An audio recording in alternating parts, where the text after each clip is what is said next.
In today's world, many people wonder what true happiness is. Is it the fleeting pleasure of a new purchase, a raucous weekend, or a social media confession? If these questions resonate, it is a feeling shared by many. Modern society often imposes the notion of happiness as something instantaneous and easily accessible, as if it were just a click or a single order away. However, despite the abundance of opportunities for enjoyment, many people feel a sense of desolation and dissatisfaction. The problem lies in the very approach to finding happiness. The world around us is constantly pushing us to chase fleeting pleasures, as if each new experience is a direct path to fulfillment. But what happens when these experiences fade? There is a need for more. New stimuli, more consumption, endless distractions. Like an invisible addiction, this craving turns into a vicious circle where the satisfaction never lasts long enough to bring real fulfillment. Even the writer Aldous Huxley warned in his novel, O Wonderful New World, that in the future, humans will be ruled by pleasure rather than pain. This warning makes us wonder if we have become hostages to a hedonistic lifestyle where true happiness is replaced by short-lived bursts of pleasure. Modern society is experiencing a unique paradox. Unlike generations before us who suffered from scarcity, today's people are faced with suffocating abundance. An excessive number of choices, an avalanche of information, and countless artificial stimuli bombard the mind. However, a legitimate question arises. Does this lead to true happiness, or is it just a distraction that prevents us from thinking about our deepest needs? It is worth recalling the moment of acquiring a long-awaited item. The initial delight is certainly genuine, but it fades quite quickly. For contrast, we can recall moments of true intimacy, having a deep conversation with a loved one, or overcoming a difficult challenge that requires total commitment. Which of these experiences left a deeper imprint on your memory? The problem lies in the planted belief that happiness is a continuous state, and any deviation from it is a problem to be solved by increased consumption and entertainment. But is it possible to achieve true happiness in this way, or is it merely masking an inner emptiness with short-term doses of pleasure? The endless cycle of searching in which we all participate is not an accident. It is the natural result of a system that insistently demands that we constantly strive for more, cultivates dissatisfaction, and pushes us to seek ever new horizons. But is it possible to break out of this vicious circle? If the happiness offered to us by the system is not truly satisfying, why do we not stop to think critically about the reasons that keep us trapped in this illusion? Have you ever wondered why, even after achieving a long-awaited goal, the feeling of satisfaction is so fleeting? It seems that happiness is just around the corner, at arm's length. But if you touch it, it immediately slips away, like sand slipping through your fingers. And before you know it, there is a new desire, a new goal, a new need, as if we were chasing a horizon that remains forever unattainable. Is this a flaw in human nature? Or is there something deeper behind this constant feeling of dissatisfaction? We live within a system that is inherently designed so that we never feel full and complete. And this is not just a conspiracy theory, but an objective reality of the world in which we exist. The modern economic system of the planet is fueled by irrepressible human needs. In a situation of universal satisfaction, what would become of such industry giants as fashion, high technology, entertainment, and the consumer goods market in general? The economic flywheel would simply stop. This is why reality is deliberately designed to constantly stimulate in us a thirst for more. The famous philosopher Zygmunt Bauman called this phenomenon fluid modernity, characterized by the instability, ephemerality, and transience of all things. In a world where relationships, things, and social status have lost their longevity, people are involved in an endless cycle of substitutions. Yesterday's cell phone is now considered obsolete. Clothes from last year's collection are out of fashion, and a lifestyle that recently seemed ideal requires immediate updating. But the question arises, are all these changes really necessary, or is it just a clever marketing ploy to make us chase unattainable ideals? Advertising is a true virtuoso in this regard. It doesn't just offer products, it sells hope. A car becomes a symbol of success. A watch becomes an attribute of high status. And an ideal figure is associated with recognition and acceptance in society. But what happens when we finally acquire all these cherished symbols of happiness? The modern race for happiness seems endless, because as soon as one goal is achieved, a new, higher bar, a new measure of success immediately appears on the horizon. This system, fueled by dissatisfaction, needs our constant insecurity to keep us acquiring, consuming, and competing. After all, what would happen if we suddenly felt truly happy and content? What would happen if we stopped looking for fulfillment in the outside world, in material goods and fleeting pleasures? Dissatisfaction, once inherent in human nature, has now become a powerful tool of manipulation and control. But there is a way out of this vicious circle. To find it, it is necessary to realize the fundamental difference between the happiness that is imposed on us from the outside and the happiness that has true value. If the happiness offered to us were genuine, why do so many people continue to experience a sense of inner emptiness and disappointment? Why, despite the unprecedented levels of comfort, technological advancement, and entertainment available to today's generation, have we seen a steady increase in anxiety, depression, and general dissatisfaction with life? Let's ask ourselves, are we really looking for what we really need? Or have we been persuaded to accept an artificial counterfeit instead of genuine contentment and harmony? In today's world, permeated by the quest for instant gratification, we are increasingly confronted with the phenomenon of synthetic happiness. It seems as if everything around us is designed to give us joy. But the paradox is that this is never enough to achieve true harmony. Artificial happiness, like emotional fast food, is quickly addictive and always at hand, but lacks any real value. It provides short bursts of pleasure, followed inevitably by a feeling of desolation that makes us search again and again for new sources of pleasure. Every smartphone notification, every spontaneous purchase, and every episode of an addictive TV show brings fleeting relief. But does it really make us happy in the long run? In contrast, true happiness is not a final product, but an ongoing process. In contrast to artificial happiness, which is based on consumption, a constant search for external approval, and relentless stimulation, it is closely linked to personal growth and a sense of purpose, which is the fundamental difference between the two concepts.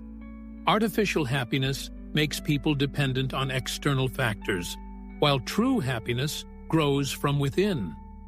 It cannot be purchased for money, and it often requires considerable effort, self-discipline, and even overcoming discomfort.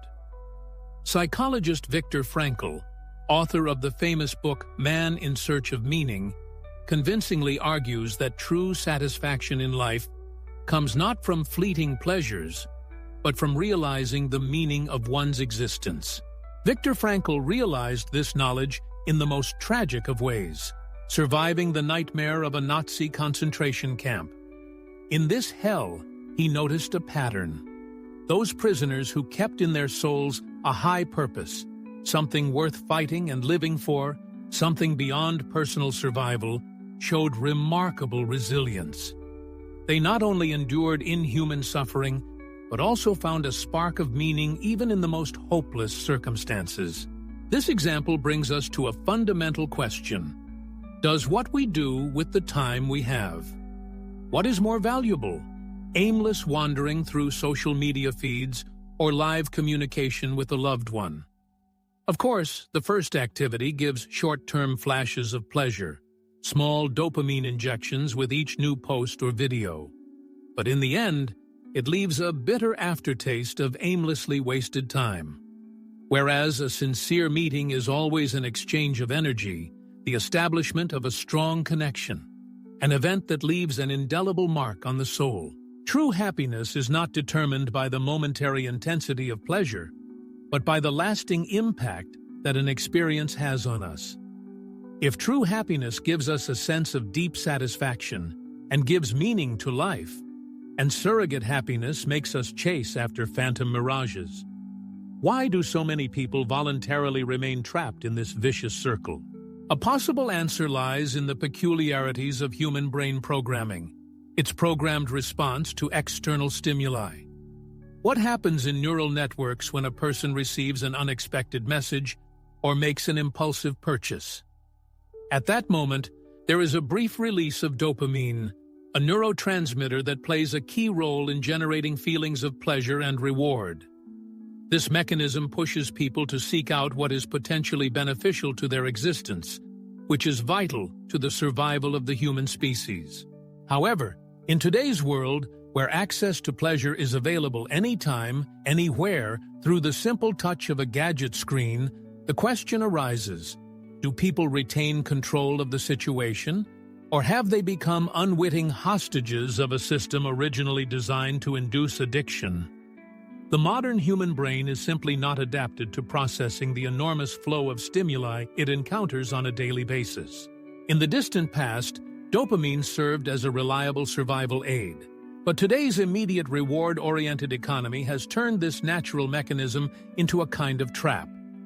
Man is constantly bombarded with artificial doses of pleasure that require no real effort on his part to obtain. The main problem is that dopamine is not originally designed to ensure long-term happiness. Its main task is to maintain a constant desire for something. It rewards a person not for the pleasure itself, but for the unquenchable desire to continue the pursuit. That's why, immediately after achieving what you want, the effect quickly disappears, pushing you to the next goal, a new purchase, or another click on the web. Modern digital platforms, perfectly aware of the biological features of the human brain, skillfully use this information to achieve their goals. This explains the phenomenon of people spending hours immersed in the endless scrolling of news feeds, losing track of time.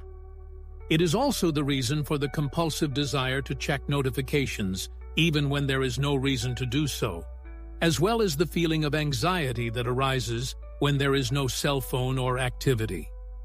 The human brain becomes trapped in an endless stream of insignificant rewards, forming a vicious cycle of meaningless pleasures. However, according to neuroscientists, there is an alternative pathway. While dopamine encourages people to seek fleeting stimulation, serotonin and oxytocin are associated with a deeper and more sustained sense of happiness. The production of these hormones occurs in moments of sincere connection with others, giving help, expressing gratitude, and dedicating oneself to meaningful activities. The problem is that achieving this kind of happiness requires a significant investment of time, energy, and will, which is contrary to the values of a culture focused on instant gratification. In order to escape from the captivity of artificial happiness, it is necessary to rethink one's attitude to pleasures and learn to cultivate a state of happiness that does not depend on a continuous flow of external stimuli. A natural question arises: how to realize this in practice? While instant gratification and continuous satisfaction do not always lead to true happiness, the question arises, what then is the source of true satisfaction? Perhaps the answer lies in the wisdom accumulated over centuries, but overlooked by a society consumed by fleeting pleasures. Philosophers, psychologists, and ancient traditions agree that true happiness lies not in consumption, but in development. Hedonism, the pursuit of fleeting pleasures, brings only temporary relief that quickly fades. In contrast, Eudaimonism is focused on finding deep meaning and purpose in life. Modern society unfortunately encourages a hedonistic approach, calling for an increase in pleasure and a disregard for meaning. But which of these forms of happiness can really bring us long-term fulfillment? Modern psychology confirms ideas as far back as Aristotle. Psychologist Martin Seligman, one of the founders of positive psychology, has conducted research on the factors that contribute to a happy life and has identified 3 levels of happiness: fleeting pleasures, involvement in meaningful activities, and striving for a higher goal. The initial stage of happiness is the easiest to achieve, but, alas, also the most fleeting. It is followed by a state of deep passion, which arises when a person gives himself entirely to his favorite activity. Whether it is a hobby, creative self-expression, or overcoming difficult tasks. And finally, the pinnacle is the discovery of a true purpose that goes beyond personal ambition and benefits the world. But which of these paths are we meant to choose? And which of them can truly change our lives? The answers to this question can be found in spiritual teachings, where happiness is seen not as the pursuit of fleeting pleasures, but as the cultivation of inner harmony and serenity, independent of external circumstances. The monk Mathieu Ricard, known as one of the happiest people on the planet, defines happiness as a state of peace and clarity of mind, arising not from the pursuit of pleasure, but from liberation from attachment to it. In contrast, modern society indoctrinates us that happiness lies in constant accumulation, more experiences, or achievements, more recognition. What if mankind revised its priorities and, instead of feverishly chasing the external attributes of happiness, turned its gaze inward, focusing on the development of inner well-being? After all, for centuries, prominent thinkers have been talking about the same fundamental principles of achieving harmony, but people continue to stubbornly resist these eternal truths. Finding true happiness requires some effort, deep reflection, and willingness to change. Unlike fleeting pleasures that cause a short-term release of dopamine. But how does one begin this journey toward oneself? If artificially induced happiness, like a drug addiction, draws us into an endless cycle of chasing after new stimuli, and true happiness grows out of a sense of purpose and a sense of connection to the world around us, how can we practically change our lives? How do you break out of the vicious cycle of instant gratification and build an existence filled with true meaning? The answer lies not in a single momentous event, but in a series of small but consistent changes in thinking, choices, and lifestyle. The first step on this path is to realize that happiness is not a final destination, but rather a way of moving through life. Society insistently insinuates that happiness is something that awaits in the future, when success will be achieved, when new heights will be conquered, when all problems will be solved. But is it worth postponing happiness for later, or is it possible to find it here and now, having learned to appreciate and live every moment of the present?